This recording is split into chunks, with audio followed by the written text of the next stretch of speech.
Welcome to Dish and Nutrition Podcast, where we dish on trending nutrition topics while making it easy and fun to understand. I'm your host, Sarah Williams. And I'm your co-host, Emma Boland.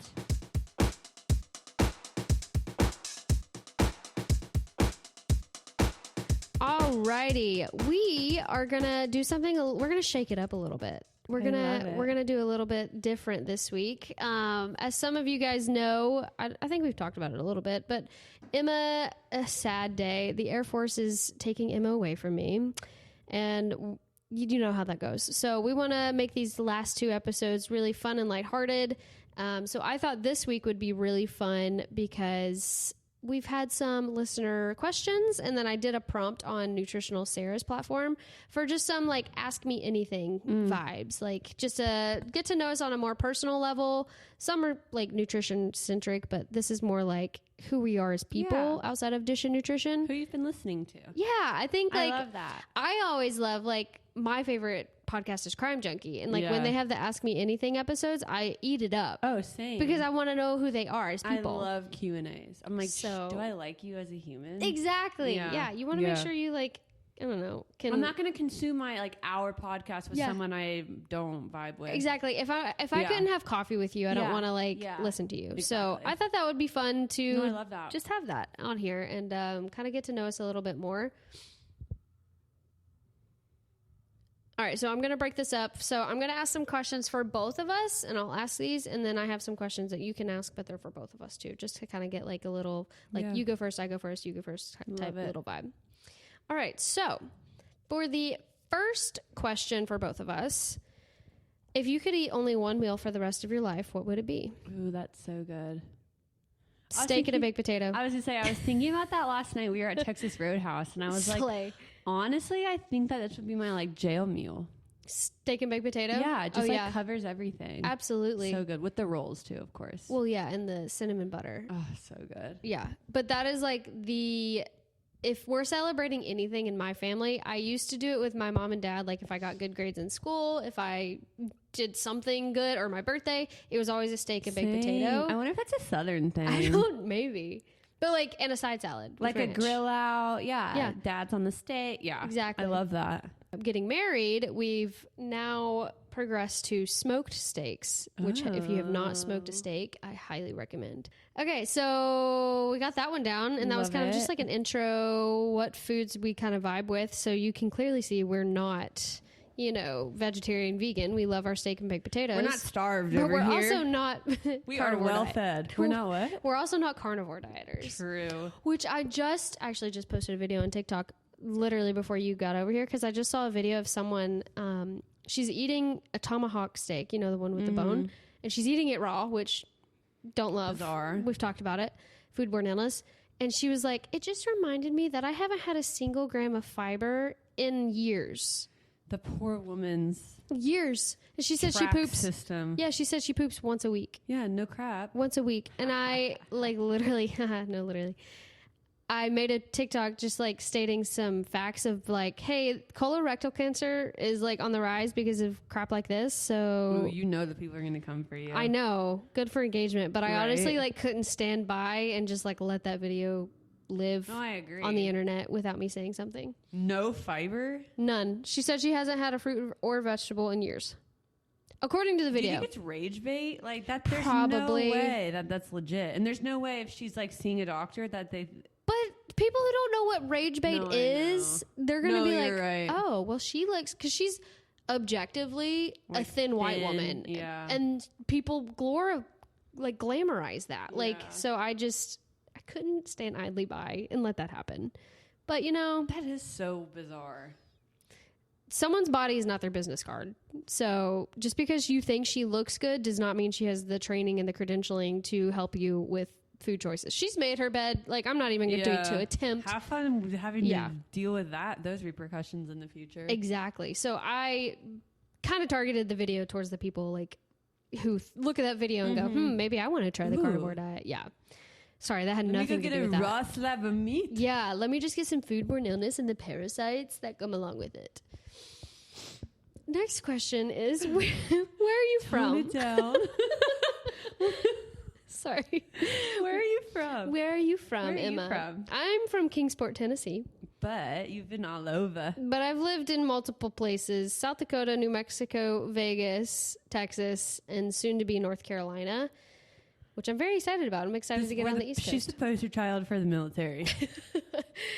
My husband just likes to change it up often. We've been married almost 8 years, and we've moved, South Dakota, New Mexico, like 4 or 5 times. So insane.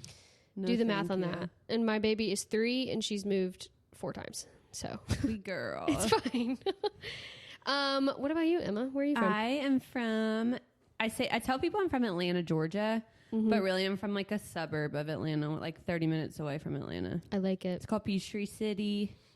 Just the small Peachtree City. I feel like Peachtree City is very well known. It's actually, no, it's really big. Yeah. And also, for anyone listening, it's Peachtree City. It's not Peachtree. Okay? Thank you. Did I say it wrong? No. Oh, okay. I was like, everybody, like all my friends, like from college and whatever, they'll be like, "Oh, we want to come visit Peachtree." I'm like, "No, it's Peach. Like the city is part of the title." I see. Which I know is weird. No, I get it. But people call, so like I'm from Kingsport, but like there's Bluntville. Yeah. And that's where I'm originally from, is Bluntville. And people say Bluntville. And I'm like, no, it's Bluntville. Like if yeah. That's like Louisville. My mom's from Louisville. Yeah, don't say Louisville. It's not, yeah, exactly. Or Nashville. Different things like Vills and Vols. It depends on like where you're from, obviously. That is so true. Oil or oil? I say oil. I'm not that backwards. Yeah, I'm backwoods. I say that only because Nate Bargatze, the comedian who's from Mount Juliet, Tennessee, has made jokes about that. So that is the only reason I made a somewhat offensive comment. If you say, "Oh, you're not backwoods," that's the premise of my joke. So not to offend anybody. No. So what's your background in? Where did you go to school? So I went to school for business. Neato. Not something that I probably should have done. It's just, and you don't know what you want to do, and then you do it. You say that, and I do want to encourage you. Business has so many doors that you can walk through. It does. It's just like, I'm not someone who wants to sit at a desk all day. No, I'm not someone who like cares about Excel. Yeah, I get that. And I just did it. So anyways, after I graduated college, I also went to esthetician school. Fun fact about her. Yeah. I love like beauty industry stuff, skincare. And I loved that too. But then, I don't know, maybe I just like get bored easily because I washed faces. Mm-hmm. You could be like medical aesthetics, which is what I did, is awesome. But I don't know. I just got bored with that too. So a question just popped in my head that's like really random. Yeah. But as an esthetician, there's like this trend going on, and it's like the glass skin. Oh, yeah. Do you think that's so just easy like marketing? Because ploy. Basically it's Botox or Dysport that makes the skin glass. It's not your skincare. Would you agree?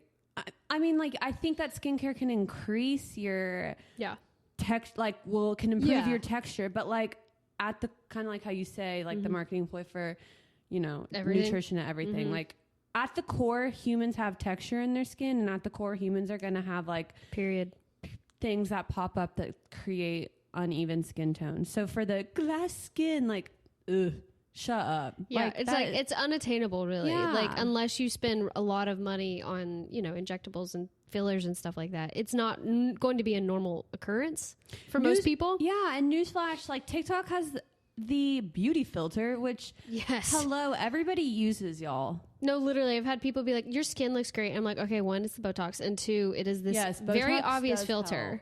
I think, yeah. So, but that's how impressionable people are. They just scroll and they like, wow, this person looks fantastic, and then they like take it underneath their belt and they think everything's gospel. But I just want to ask you that because skincare, like that was like on my feed right now. So I was just like, I wonder if it's a marketing ploy and it's just like a trend. What's your background? Food and nutrition. I actually never worked in food. I only worked at like retail establishments. Like, oh, really? Since I was 16. I lie.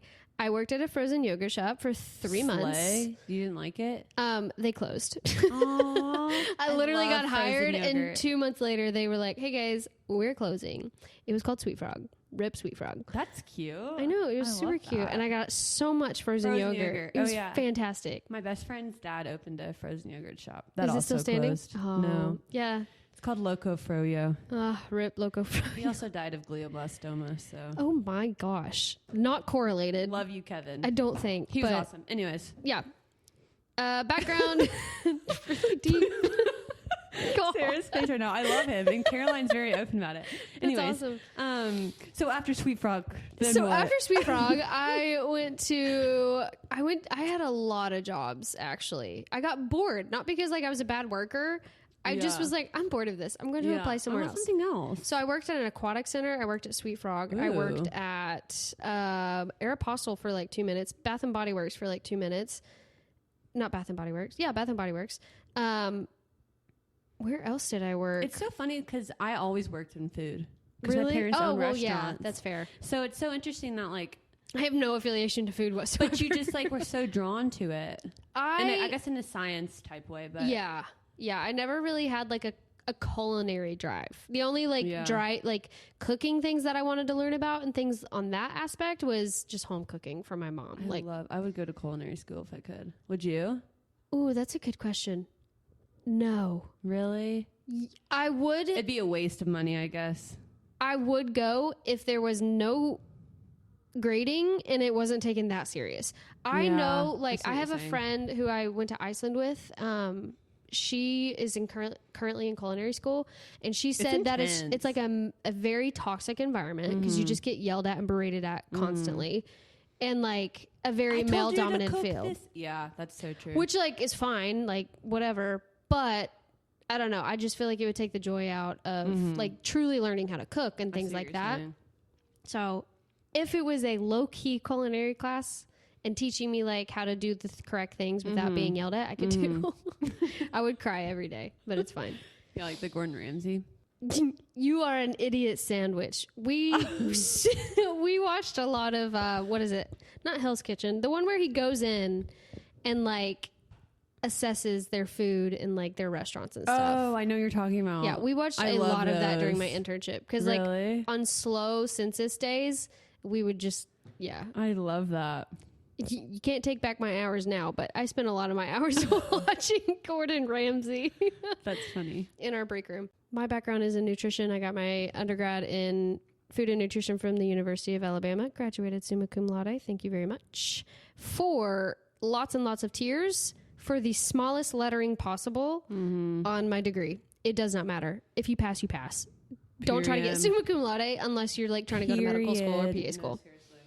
And then I got my master's from Liberty University. Go Flames. But the next question is, what's one thing about podcasting that surprised you when we started?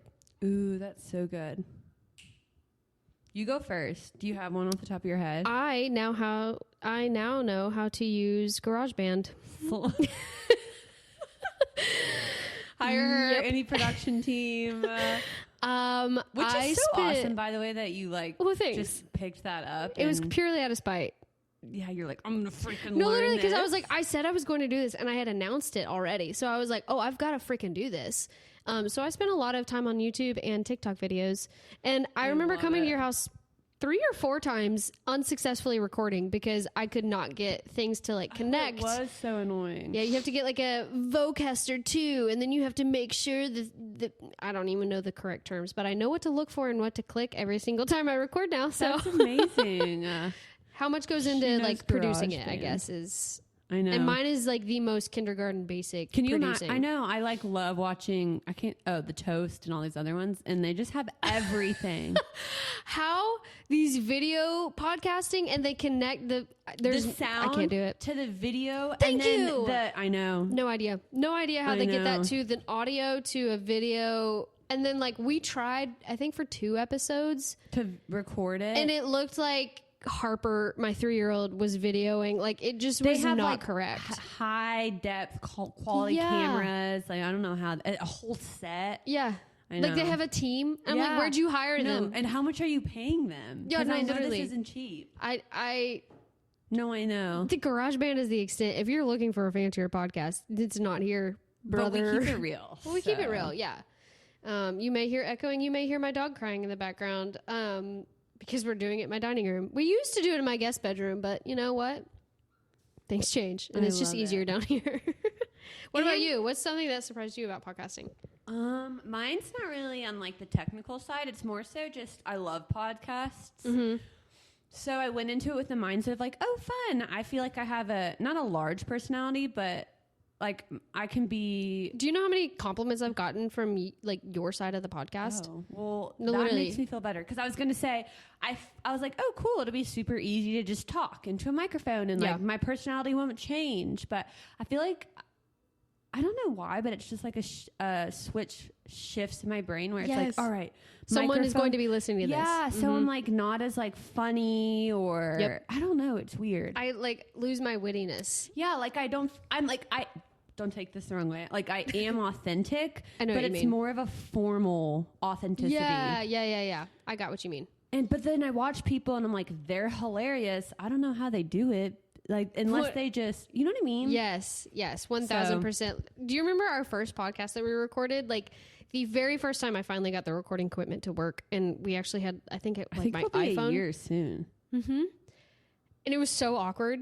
Like the first 30, like we got into a groove after like, I don't know, 20 minutes. But like that first click, like, okay, it's recording. Let's do this. Stage fright. I guess that's what it was. It was just stage fright. I don't know why. Yeah. I don't know. I mean, I feel like we have a good vibe. I think again, now, gotten a lot of compliments from our rapport. That's sweet. And my mom specifically, she's like, you guys have such good chemistry, blah, blah, blah. That makes me happy. Very much thank you to you for trusting me. I know. I'm excited to see, like, will you bring guests on when I leave? I want to. Does that mean you have to pay them, though?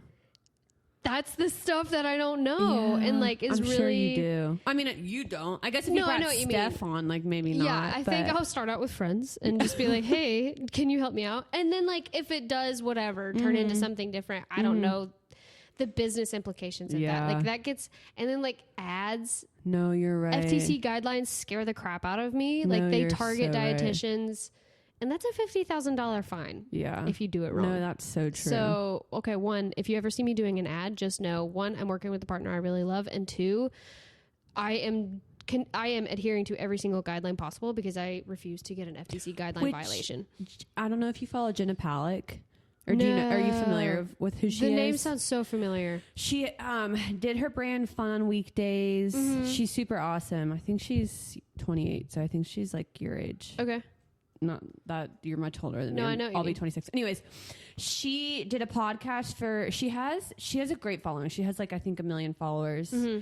And I love her. She's very authentic. But anyways, she basically talked about how she did a podcast for 2 years. Yeah. And was like, unless you are Sadie Robertson or unless you are someone who has like, which I'm not saying stop. I'm just saying. No, I know what you mean. It is, the podcast realm is so dense. And she's like, it just got to be too much. Yep. Having to like find a way around ads and like doing everything. Yep. She's like, it wasn't for her. Yes. Everyone's perspective is different. But for her, what created of it, like out of it, just, it was causing too much energy draining rather than like giving. And that's why I started this was, one, I like deadlines, and I had not just finished my master's, but I had been done with my master's, and I was like, I don't have anything to do.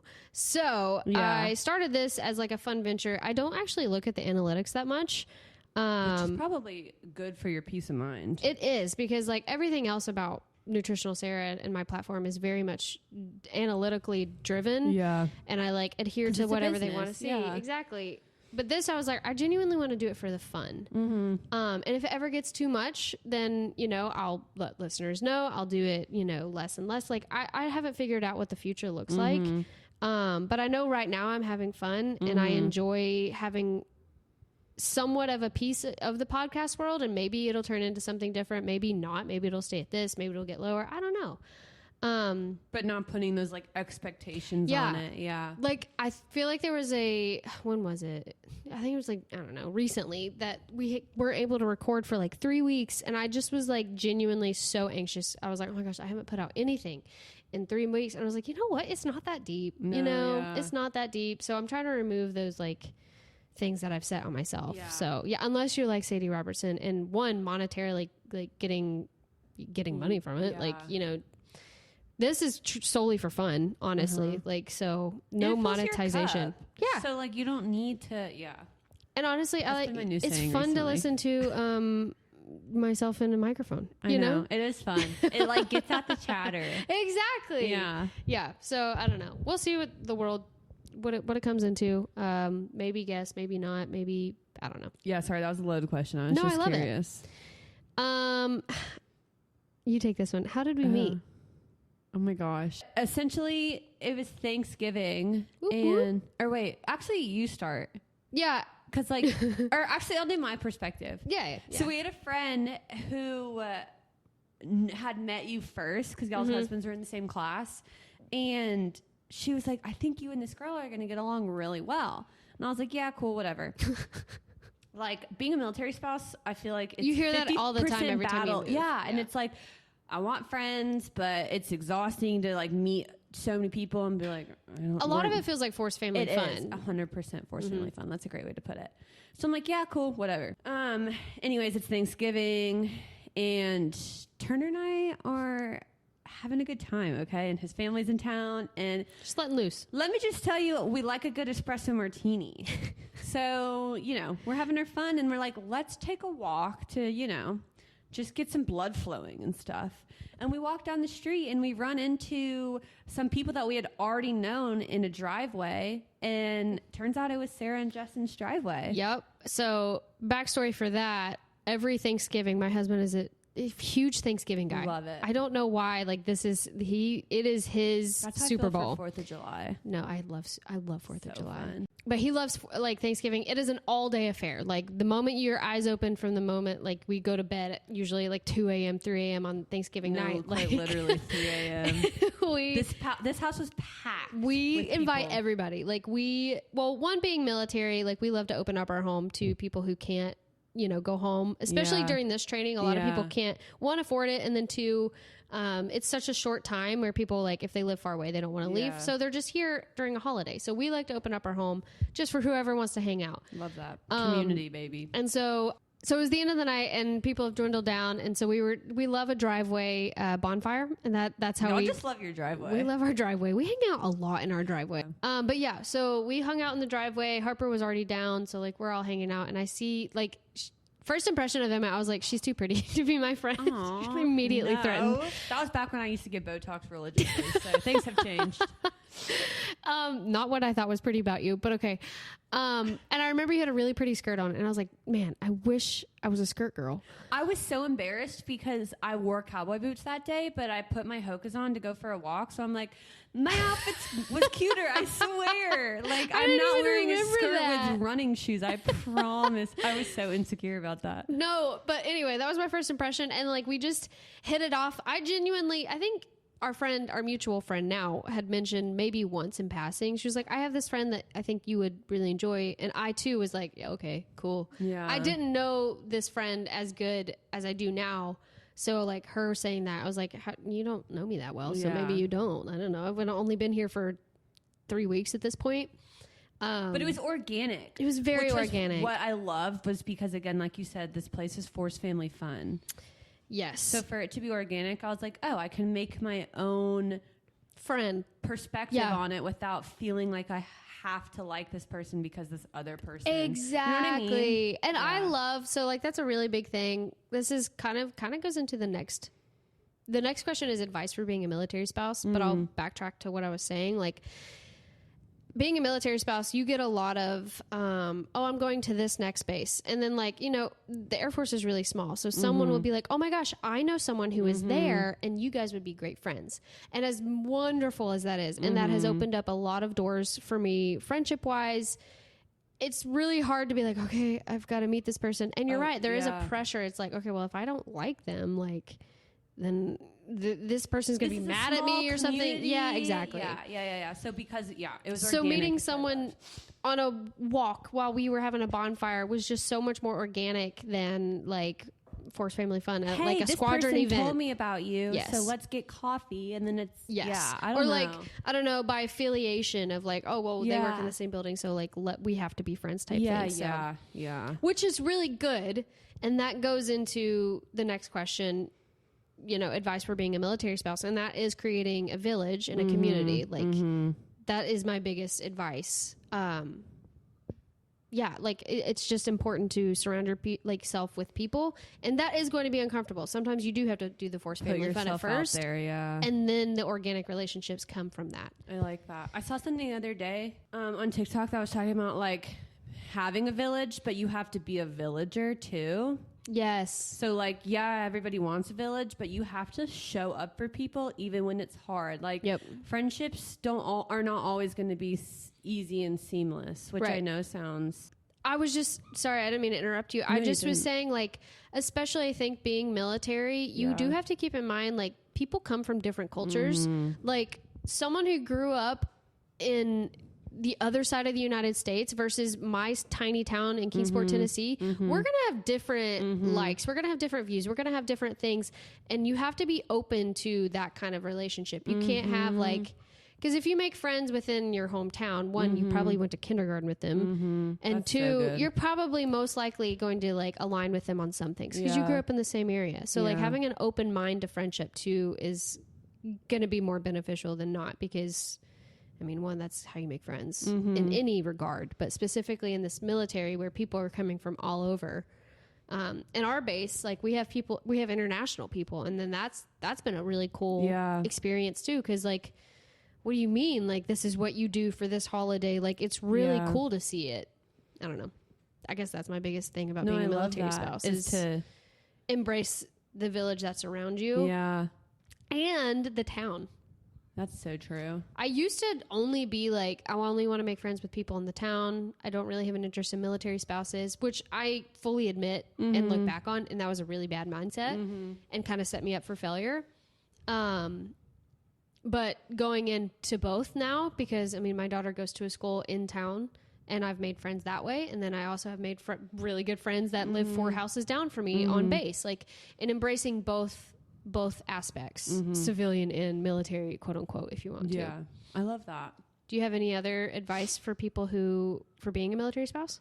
I think my biggest thing, and honestly kind of going off what you said, like embracing the village, is I feel like, and granted, I've only been a military spouse for 2.5 years, but when I first came in, I'm like, yeah, I'll make some friends, la, la, la.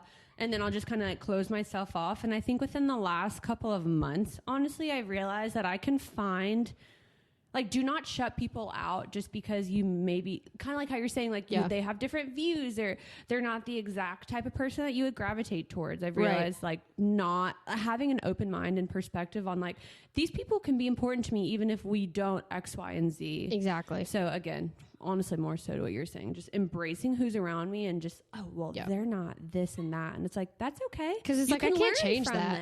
Exactly. Like, grow your perspective. So. Yeah, I think that... Yeah, honestly, being military spouse, you just on the friend aspect, and then also being very nimble with their job and understanding, like, unfortunately, I guess there's like multiple ways. There's to different answer like this question. trees, not even branches, different trees. Understanding that your husband's job, they see it as more important than your family and everything. Like, they don't give a crap that it's your anniversary, your birthday, your child's birthday, like. Their work comes first, and that's a hard mindset shift because like in normal culture, like there's this huge like you need a work-life balance and like they really hone in on that, and that is very important. Don't get me wrong, I don't think that should be ignored, but in this very niche lifestyle, that's not something that can be really embraced. Does that make sense? 100%. I mean, this job is honestly, the goal is to protect our country. Right. So it's not something you can take lightly. It's not Joseph going to the office to give financial advice to somebody. It's literally like, I have to go fly $1 million jet to make sure that I can protect this country. So, and you have to give them the space to do so. Exactly. I mean, even if it's, pilot, finance, whatever the different sectors are, that's so true. Like, it is still the primary goal is like the American like security and everything. So that is unfortunately going to come first in a lot of aspects, and that sucks. There is no like a way around that. Like it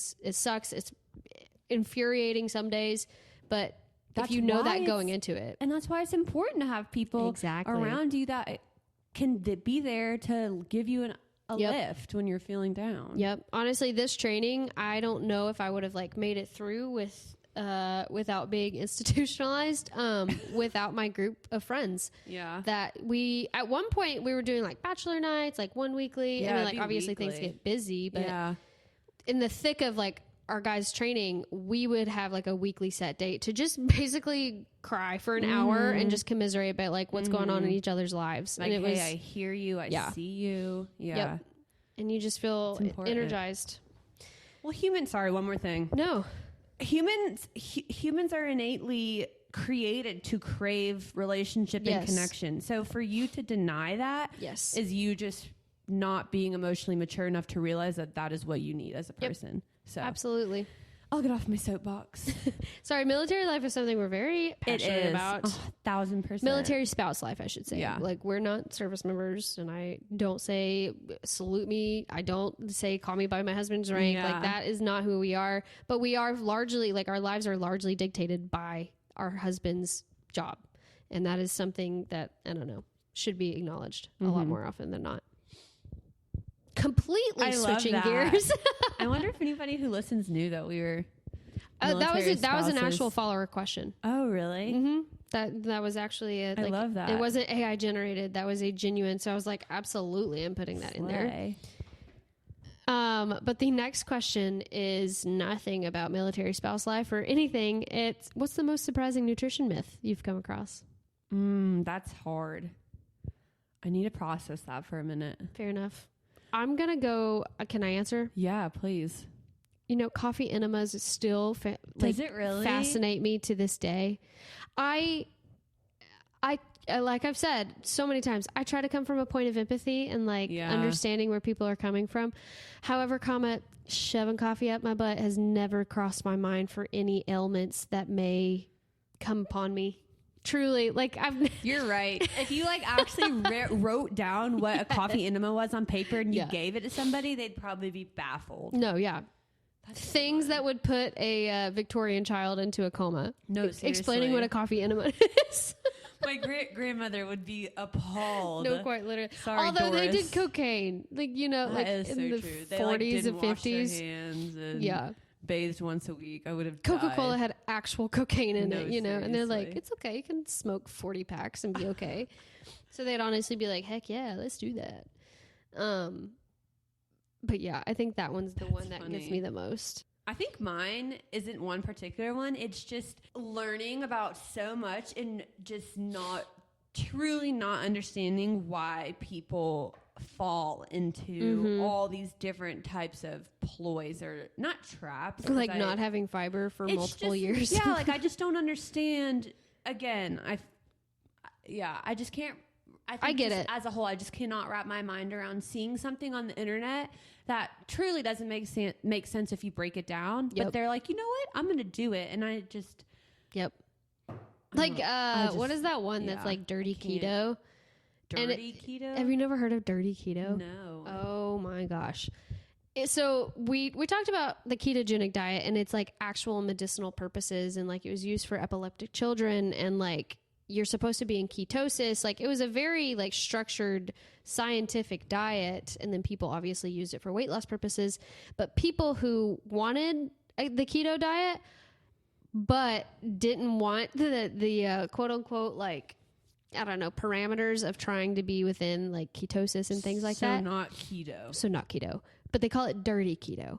And a lot of the foods on dirty keto are cream cheese, bacon, very low carb, but very high fat foods. Dirty keto? Yeah. So they'll eat cheese stick, multiple cheese sticks wrapped in bacon or prosciutto and stuff like that, which is, fine for a charcuterie board. But these are the things they're eating daily. Eating daily. Concerning. Yeah. Also also dirty keto, guys. Really?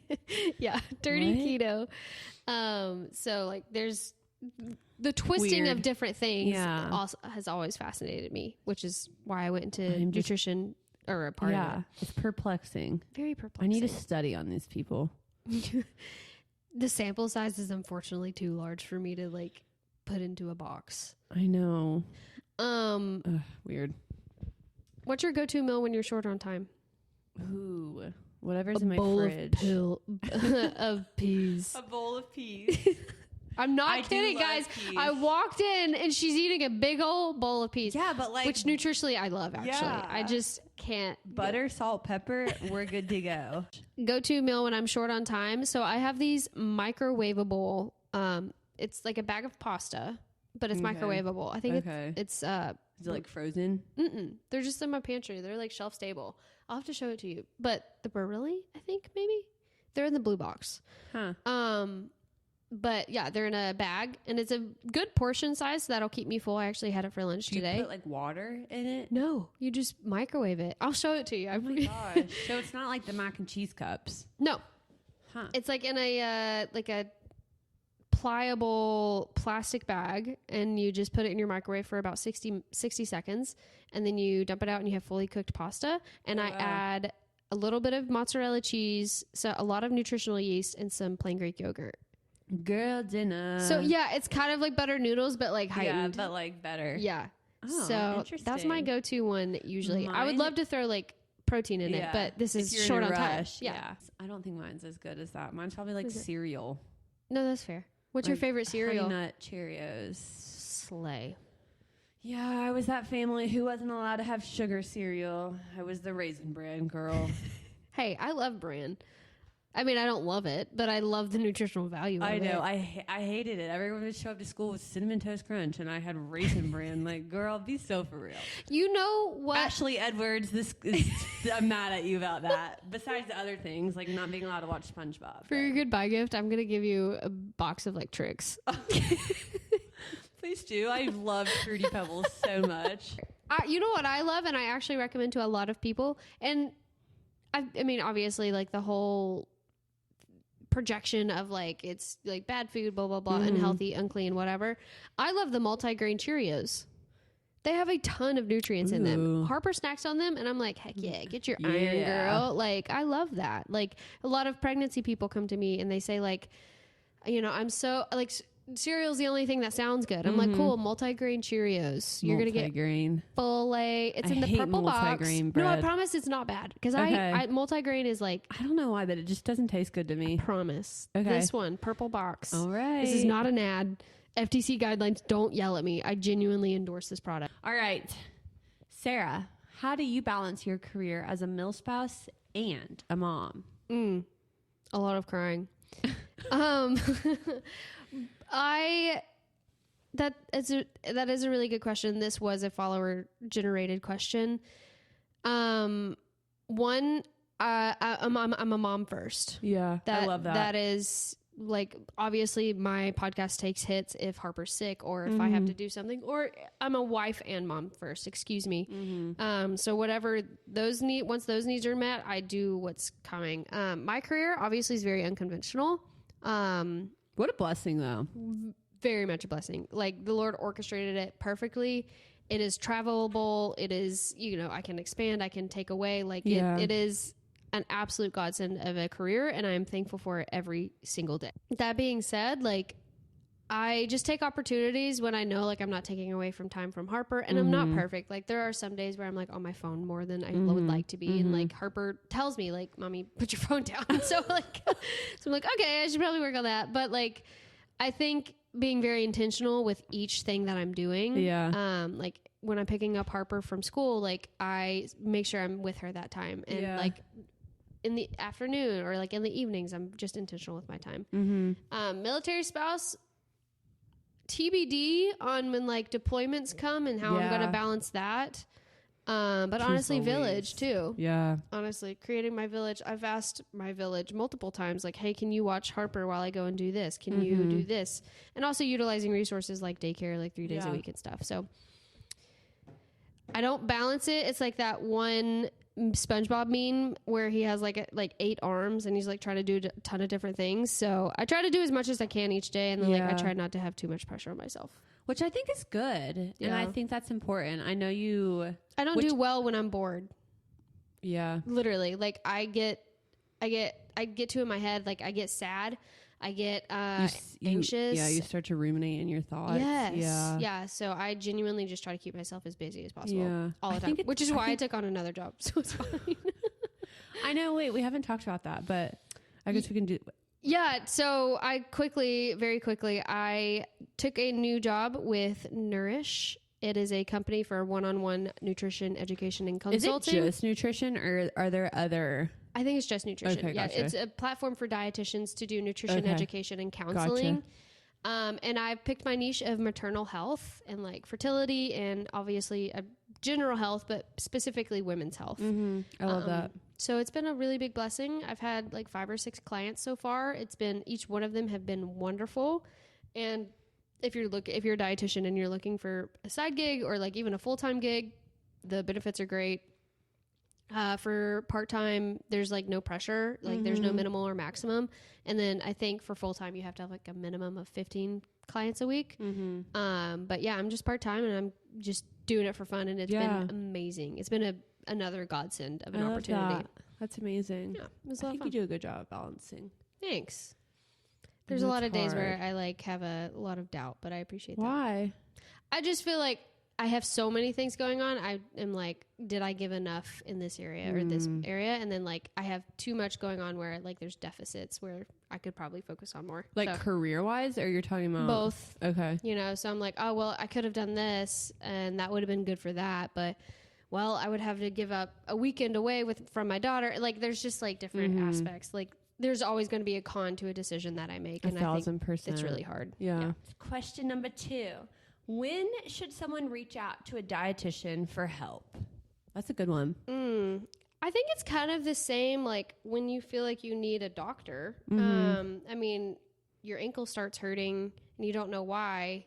You want an answer. That's kind of like a reason. I mean, obviously insurance plays a huge role in it too, because like they're not as covered by insurance, unfortunately. So I think when you realize there's an issue at hand, whether it be food relationship, whether it be, you know, blood sugar spikes, blood sugar dips, like there's a myriad of health reasons that can be resolved by nutrition. And I think dietitians should be in that arsenal of decision making when you're trying to be like, what should I do for my health? I think it just depends on like where your health is at. Honestly. And mentally. Like, are you in a place that you can receive this? Yes. In a way. You know what I mean? 1,000%. Oh, 1,000. Like I don't take clients who do have like a diagnosis of eating disorders. Yeah. Even though like disordered eating is a large population of like my following and like I have a history of it. Yeah. I personally have not gone through the very strenuous training to get that extra credential behind my name, because there are eating disorder specialist registered dietitians and they deserve their that's tough. It's like 2,000 hours of supervised practice from one of those credentialed people, and then you also have to take an exam, and I don't have the capacity to do that, and 2, like we move around too much, like I'm not able to get those. It's just not hours. Beneficial at this point. So it would do more harm than good to take on those kinds of patients, but like mental definitely plays a role and along with nutrition too. All right, I'll try to be quick.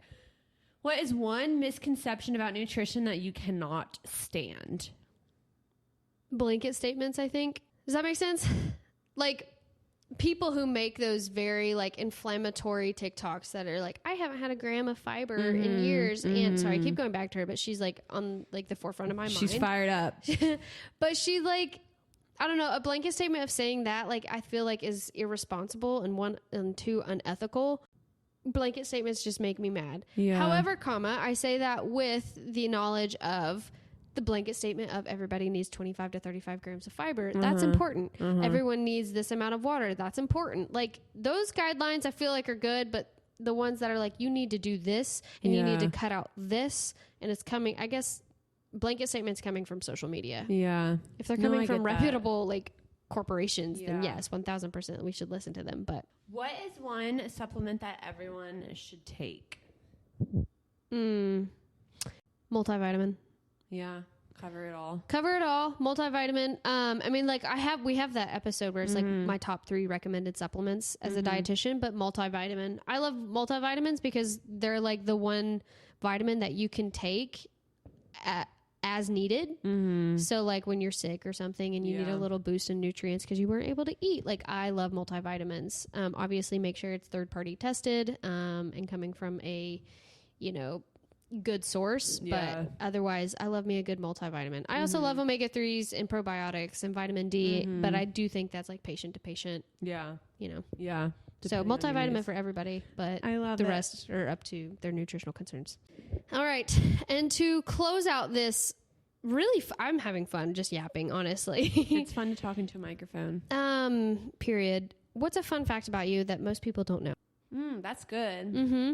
You go. I play guitar.